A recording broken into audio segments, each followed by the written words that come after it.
Hello and welcome to another video. Today we're going to be removing a Peugeot 388T8 door mirror.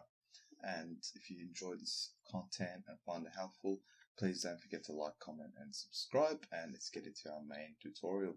When you open the door, we'll first start by removing the window switch. Gently remove the cover, and then with the T20 torque screw, remove the screw. And then you will need to unplug the switch. Press on the side that has those lines and unclip the switch. Next, on all sides of the door trim, we'll be removing torque screws.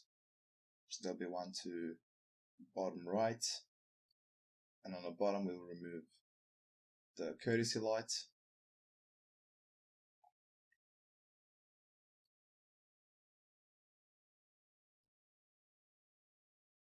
And then after these screws are removed, what holds the door trim in place are clips. We will use plastic tools and get in between the door trim and the door shell, and then you'll need to pull the door trim off towards you and then up to unhinge the door trim.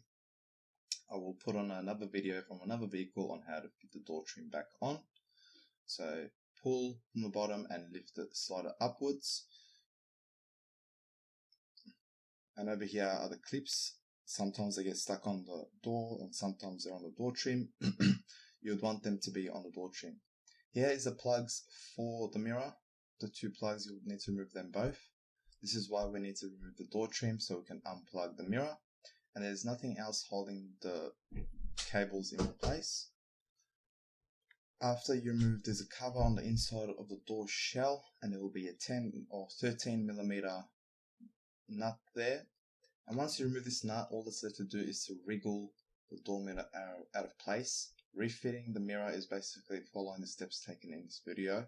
It might be a bit annoying to wriggle the plugs and the cable back into place. And the following is how to refit the door trim. Now, we will get white clips from the shell side, if there's any left on the shell when we remove the door trim, and put those white clips onto the door trim. So as you can see over here, there is a various clips. The reason why is because they slip on, slide on onto the door trim, and you want, when putting it back on, it's easier to have them on the door trim instead of the door shell. And once you do that, here's the how to perform putting on the door trim. First, you want to put the top side and slide it in downwards into the window sill, and then once that slides in, if you put the clips onto the trim side, it'll just be a push on kind of effect, and a few slaps here and there. And this is pretty much applicable to all vehicles, even though this one's from a Citroen C4 Carstar. Thank you for watching. I hope you have found this video helpful. Don't forget to like, comment, and most importantly, subscribe to support the channel, and we will see you in our upcoming videos.